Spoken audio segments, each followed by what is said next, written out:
अली सरदार जाफरी साहब की शख्सियत पर रोशनी डालना और आज के मौजू पर ये ख्याल रखते हुए कि बहुत सारे मकाला निगार अभी मौजूद हैं और उनके मकाले आज सुनने को मिलेंगे।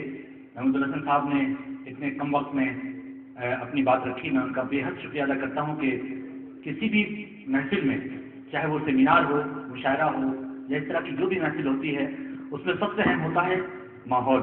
और इतना खूबसूरत आपने माहौल इस वक्त बना दिया कि अब जितने भी मुकर्रीन आएंगे उनको बहुत आसान हो जाएगा अली सरदार जाफरी साहब की हयात पर अपनी बातें रखने के लिए। और मैं उनका शुक्रिया अदा करते हुए, हम सब देख रहे हैं कि एक ऐसी शख्सियत स्टेज पर तशरीफ फरमा है, अभी अभी तशरीफ लाए जनाब मुदर्रा अरशद जी, जो किसी तारुफ के मोहताज नहीं हैं। उनका इस महफिल तक आ जाना, हमारी अकेडमी तक तशरीफ लाना और आज की इस अवार्ड तकरीब में अवार्ड को स्वीकार करना हमारे लिए इज्जत की बात है। आइए उनका भी इस्तकबाल करें उसी तरह जैसे हम लोगों ने पूरी भावनाओं के साथ, पूरे जज्बात के साथ अभी तक इस्तकबाल किया अपने तमाम मेहमानों का। मैं अपने सेक्रेटरी ऑल इंडिया कैदी आज़म अकेडमी श्री करुणा शंकर जी से गुजारिश करूँगा कि मुदर्रा अरशद जी का पूरी भावनाओं के साथ आइए इस्तकबाल करते हैं मोहब्बत के फूलों से।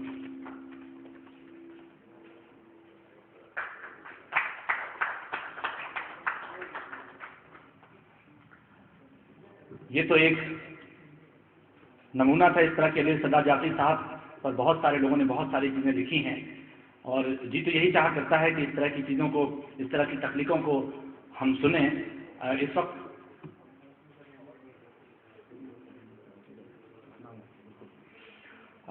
मैं अर्ज कर रहा था कि लखनऊ है तो महज गुंबद मीनार नहीं, सिर्फ एक शहर नहीं, कूचा व बाजार नहीं, इसके दामन में मोहब्बत के फूल खिलते हैं और इसकी गलियों में फरिश्तों के पत्ते मिलते हैं।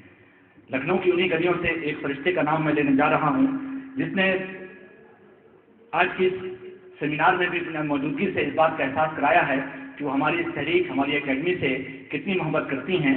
और मेरी मुराद है, सीधे मैं नाम लेना चाहता हूँ बगैर किसी तमहीज़ के, डॉक्टर सबिया अनवर साहिबा, जो ख़ास तौर पे एक मौजू लखनऊ की 5 रातों का भी जिक्र हुआ था, उस पर अपना मकाला रखेंगी, अपना मकाला पेश करेंगी। मैं तमाम मुकर्रीरीन से गुजारिश करूँगा कि वैसे भी हम थोड़े से ताख़ीर से शुरू हम लोगों ने किया है, तो वक्त पर सभी लोग ख्याल रखेंगे। सब बड़ी इनफॉर्मल सी एक सेमिनार जैसा है, बहुत फॉर्मल किस्म का नहीं है, इसलिए हम सब लोग एक दूसरे का वक्त का ख्याल रखते हुए मकाला पेश करने के लिए बहुत अदब के साथ गुजारिश करता हूँ। मोहतरमा डॉक्टर सबिया अनवर साहिबा।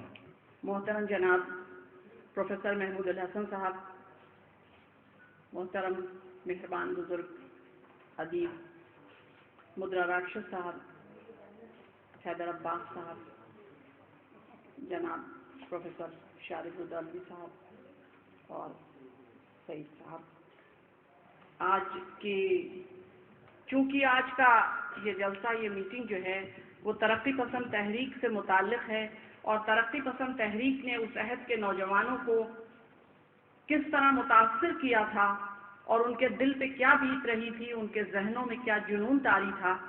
अगर इस बात को हम सरदार जाफरी साहब के हवाले से समझना चाहें तो सबसे ज़्यादा खूबसूरत, यूँ भी आप बीती जो है दिल पे गुजरने वाली कैफियत का बयान जो है वो इजहार ज़ात में झांकने में बड़ी मदद करता है। हम इजहार ज़ात का सबसे अच्छा तरीक़ा है और ज़ात के अंदर झांकने का एक मौका मिलता है हमें।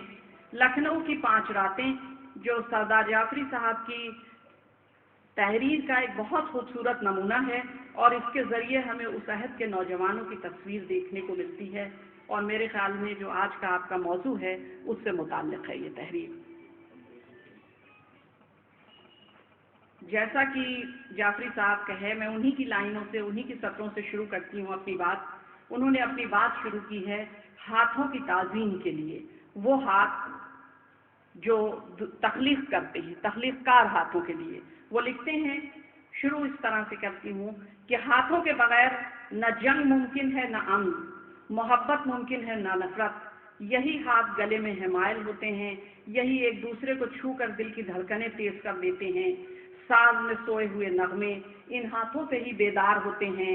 हम आगोशी के लिए पहले यही हाथ आगे बढ़ते हैं और रुखसत के वक्त यही सबसे बाद में पीछे हटते हैं। ये विसाल और फिराक की अलामतें हैं। अली सरदार जाफरी साहब अपनी यादों को दोहराने बैठे तो सबसे पहले इंसानी हाथ की अजमत को सलाम किया। अमल और पैहम, अमल ही जिंदगी की दलील है और अमल ही इंसानी हाथ है।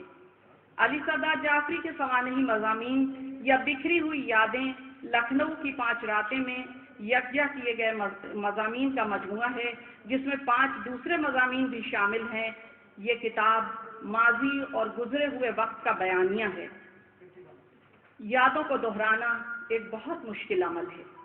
लिखते हैं कि अब मेहंदी की बाढ़, गुलाब, बेले और चंपा के पौधे, इश्क पेचा के सुर्ख फूलों से भरी सब्ज बेल और हरी दूब सब सूख चुकी है।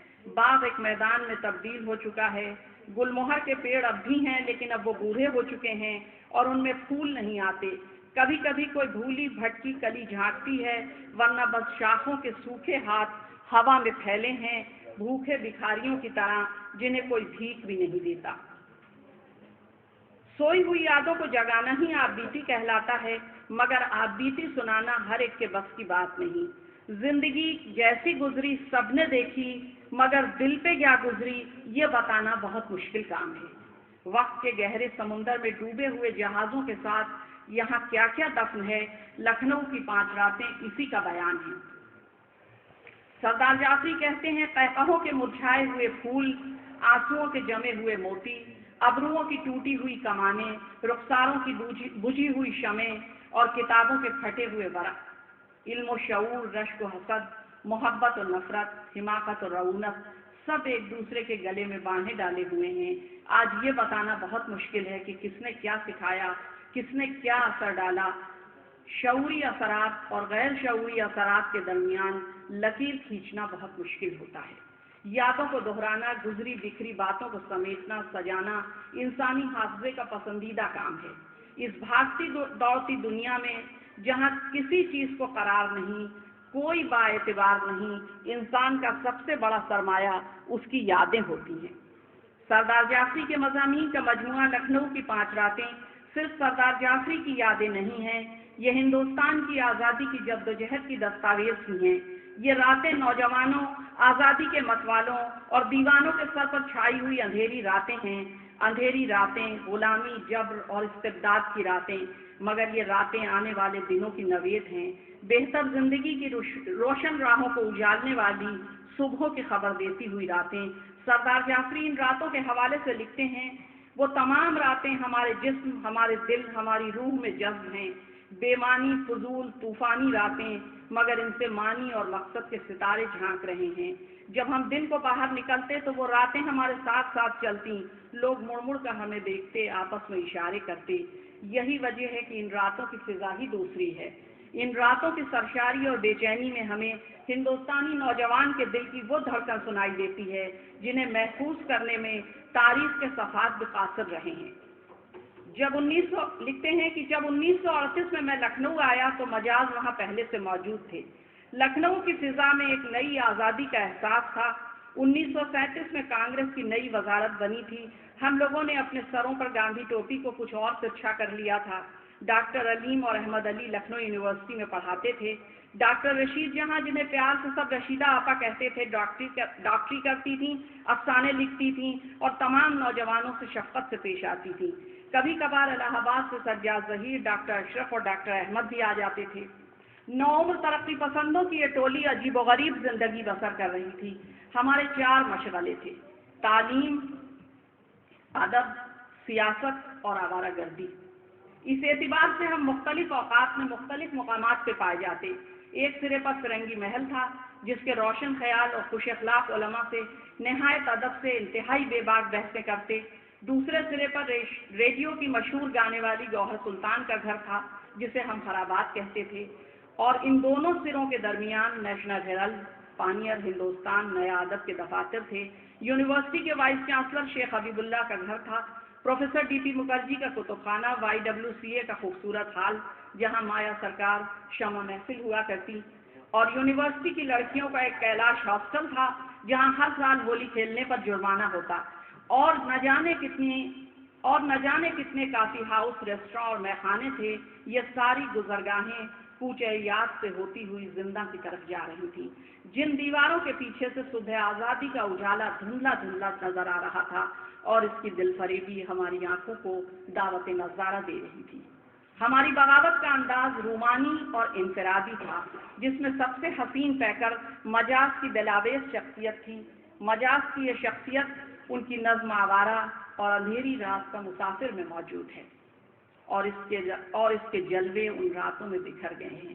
ان سطروں میں ہندوستان اور لکھنؤ یونیورسٹی کے ان نوعمر نوجوانوں کی بے چینیاں نظر آتی ہیں جن کا نشانہ ایک طرف تو بیرونی حکومت ہے جس نے 150 سال سے ان کے ملک اور قوم کو غلام بنا رکھا تھا، دوسری طرف خاندانی شرافت، مہذب سماج کی اخلاقی قدریں اور رسم و رواج ہیں جو آڑے آتے ہیں، جو ان کی بے چین فطرتوں کو کھل کر اپنے دل کی بے چینیوں کا اظہار نہیں کرنے دیتے۔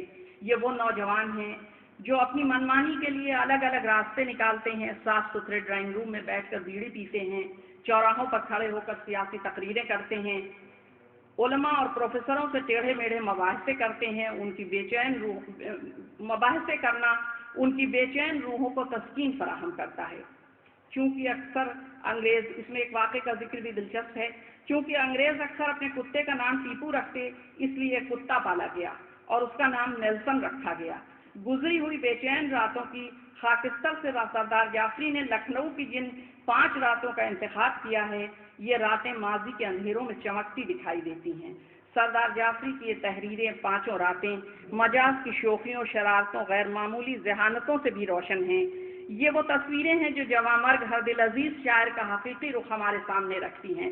سردار جعفری کی یادوں کو پڑھنے کے بعد پہلی بار آوارہ ہماری سمجھ میں آتی ہے، اس کا پس منظر سمجھ میں آتا ہے کہ یہ نظم کیوں ہندوستانی نوجوان کا اعلان نامہ بن گئی تھی اور نظم آوارہ اردو شاعری میں بے چینی، بغاوت اور آزادی کا پیکر بن گئی۔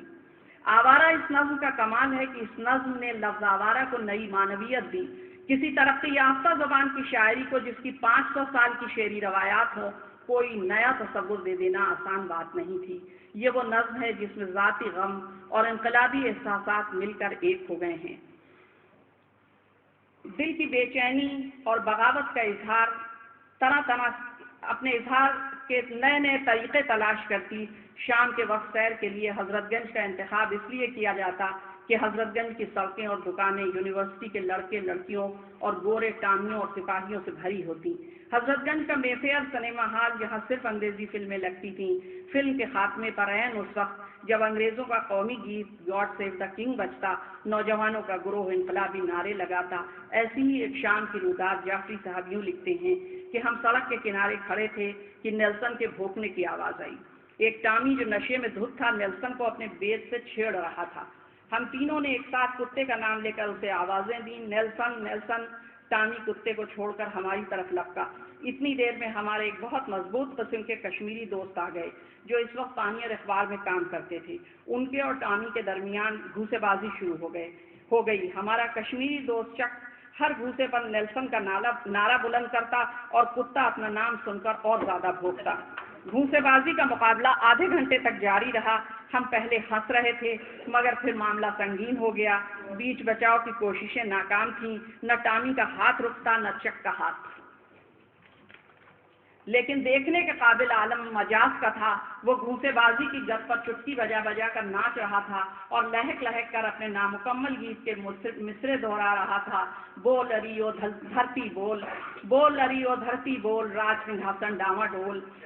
مجاز کے گیت، گھوسے بازی کے پیترے، کتے کی بھونبھوں اور چک کی زبان سے نیلسن نیلسن کے نعروں کے ساتھ ہم لوگ لوٹے پھرتے مے فیئر سے جنرل پوسٹ آفس تک پہنچ گئے۔ کوئی پولیس والا گوری چمڑی کی مدد کے لیے نہ آیا۔ ٹامی تھک کر بے دم ہو گیا۔ اس نے صلح کی پیشکش کر دی۔ طے ہوا کہ کل شام کو یہیں پھر گھوسے بازی کا مقابلہ ہوگا۔ چک نے زمین پر پڑی ٹامی کی ٹوپی اٹھائی اور کہا کل شام کو یہ ٹوپی لڑائی کے بعد واپس ہوگی۔